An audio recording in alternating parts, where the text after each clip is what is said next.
Hey everyone, it's David here. So I want to talk to you about a few key features that I see that every successful warrior or every successful entrepreneur in the surplus fund industry has. But before I do that, do me a favor. If you're not subscribed to my channel, go and click the link below. Go and subscribe. Click the notification link and I'll see you on the video. All right, so the first thing I tell people that are getting in this business is how many people are watching this video that have a membership at a local gym? Probably almost every single person watching this video with the exception of one or two. They have gym memberships. Now, how many people who have gym memberships actually use their gym membership? How many of them use them more than 3 times a month? Probably less than 25%. 75, 80% of people probably never even go to the gym. People who go to the gym, they go to the gym and they want to see results, and they'll go and they'll work out 2 or 3 days and they see no results. I mean, if you go Monday and you do cardio and weightlifting for a good hour, are you going to really see the results on Tuesday? I mean, you might see a pound lighter or something like that, but you're really not going to see results. Then you go Tuesday and then you go Wednesday and then you give up because you're not going to see results after 3 times. Now, if you went to the gym 3 to 5 days a week, 3 to 5 times a week,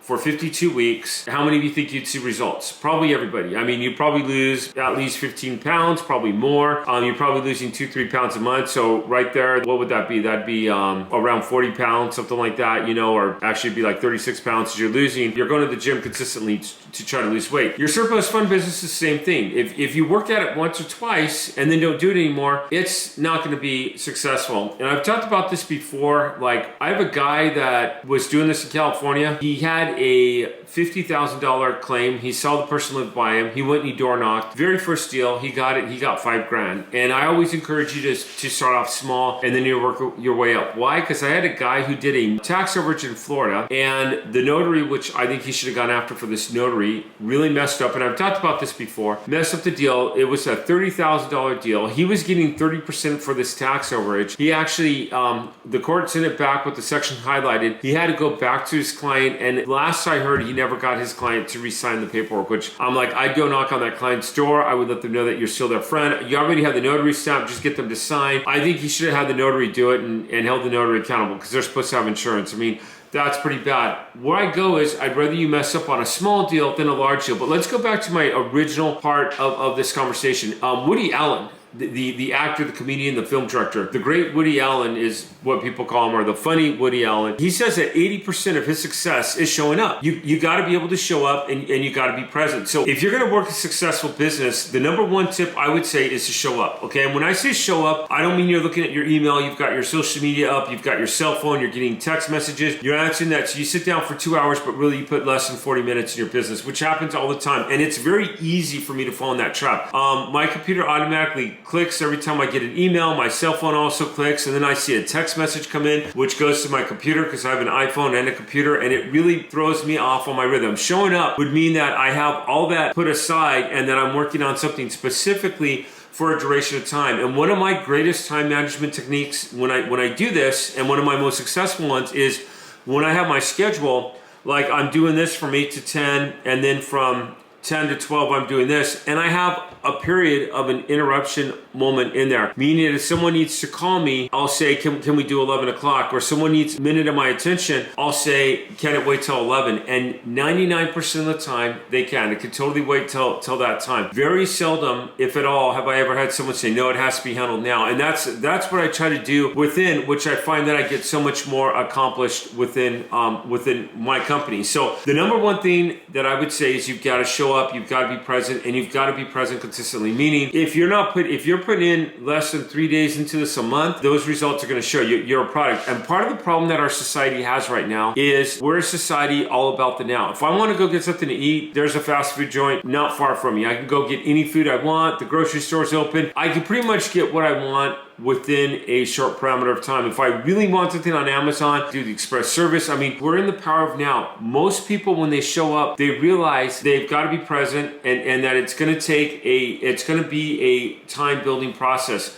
If you work your surplus fund business every single day for an hour a day for a month, you're going to see some awesome results. And if you start off small and you work your way up the ladder, you're really going to see some awesome results. You're gonna really see what it would be like on how your business works versus just making 3 phone calls at a one-time thing. Now, I do talk a lot about the starting point and about getting started in your business, which is kind of a different video, but I will throw this bonus in. Some people say to me like, I can't make a phone call, I can't do it, I can't do it. I couldn't in 2014, and people say, oh no, you're the master on the phone. I've heard your live calls. Let me tell you, in 2014, I could not make the calls that I make today. I couldn't do it. Now, with that being said, get going past that threshold that I had that was holding me back, that bottleneck, I'll say, okay? So I had to get that, and I had to get that down within my business. And I see this all the time, and people will make excuses. Oh, well, before I make phone calls, I got to make sure my list is perfect and in place. Well, we have a skip tracing site that has over an 80% accuracy rate, so can you use that? And then they come up with another excuse. And what they're doing, and I've called people on this, is they're afraid to make a phone call. They're afraid, which is okay. I was too. What if you make a phone call today and you make a phone call Tuesday and then Wednesday, say today's Monday, and then on Thursday you make 2 phone calls and you finish the week off with 2 phone calls? Well, you've just made Thursday, Friday with 4 phone calls plus the other 3. That'd be 7 phone calls you've now made in your business in 1 week where you were making none before. And start off the following Monday with 2, and by the time you get to Friday, be at 4. Okay,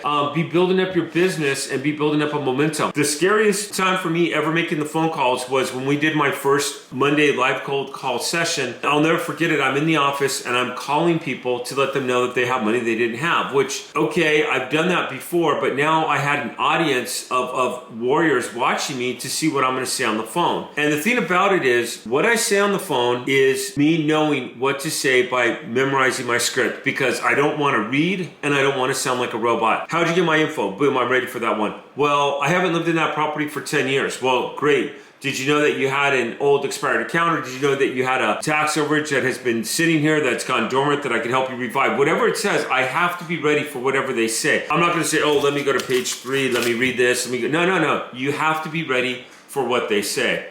So showing up and being present, that is number 1. Okay, you got to show up, you got to be present. The second major thing I'm going to say, and I talked about this already, and I'm going to pretty much end it with this, you have to have consistency. And that's where I said, go with the 1 call a day and work your way up from there. So let's say that you could put aside an hour a week for your business. Okay, so you are working an hour a week and you're doing your business. So let's say it's from 4 to 5 o'clock every afternoon. Okay, you're doing that consistently at least 3 days a week, preferably 5. I mean, literally, you'd be working your business at least 20 times a month. There are some months that have 5 weeks in them, some that only have 4. But generally, you're gonna be working this for 20 plus days a month. You're gonna start seeing results. Okay, and you're gonna start finding out the information.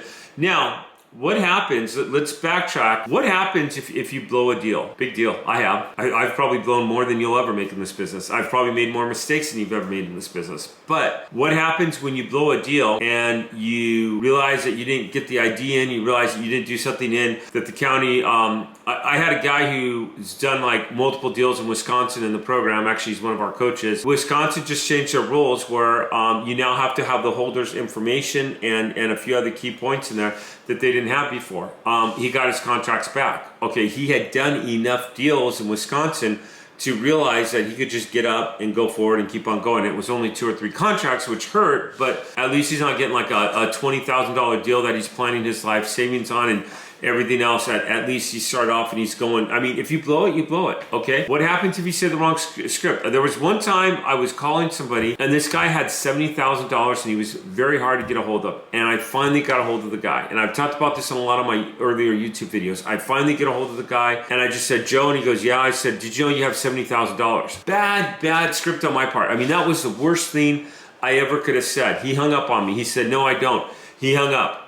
I called him right back. I said, you know what, sir, I'm sorry. You had, and he hung up on me. I called him back again. He didn't answer. I left him a detailed message. I tried him. I never got back a hold of the guy, okay? You're gonna have those. You know what? I mean, everyone you look at, I mean, and this is like something I didn't plan on this video, but you look at Edison, the guy experienced failure, which led to his success. You look at Michael Jordan, one of my favorite all-time basketball players. You know that Michael Jordan had missed more shots in certain games than all the players combined, or more than anything, he'd missed more, but how many championships this guy won? Because the guy knows basketball, he knows how to play, and he knows what to do. Everyone who is successful has had failure, and There's a couple types of failure. There's books on failures, I know, but there's failure that is going to pull you down, and there's failure that's going to get you to be successful. It's that failure that's going to get you to be successful. So if you call someone and say, hey, you have 70,000 that you didn't know you had, and you used the wrong script, there's a good book called Sell or Be Sold by Grant Cardone. We have a script on here too. I've even given some of my scripts out, but you use the wrong script, you jack up your whole message, you're going to learn, and you're not going to do that again. And then the next deal, you're going to learn a little bit more, and eventually you're going to get a yes, and eventually you're going to get a deal. And everyone will hit, even now, like in our scaling and our regular program, everyone will go and they'll hit a turbulence, and they'll hit another turbulence, and it goes on and on. What do? You learn from that turbulence, and you get to be successful with your next deal, and it's going to happen. But if you don't get started in your business, or you treat it like a gym membership that you go to once or twice a month and that's it, you know what? You're right. You're not going to be successful. And the consistency that I'm talking about in building up your success, that same consistency is going to work against you, and you're going to build up your failure because you're not making the calls. You're getting in a whole new habit that you've probably been in your whole life that you don't want to be in, and it's going to keep on spiraling down, and boom, you have a consistency of not doing your business. Hey everyone, I hope this helps. Do me a favor, if you like this, give me a like down below, click the notification link, click subscribe. I'd love for you to be one of my lucky winners. Plus I do live cold calls. Sometimes I do other things. I put people on, and I'd love for you to be one of my lucky winners. I'd love for you to be a regular that I talk to on my YouTube channel. I love this channel. I love to be able to do this kind of stuff, and it really is good. I try to give out information where it's more than just a pep talk, but you can actually take this and apply it to your business. And again, this is what successful warriors do. I see the consistency, I see the showing up, I see them really working on their market. Hey, thanks again for watching. I'll see you on the next video.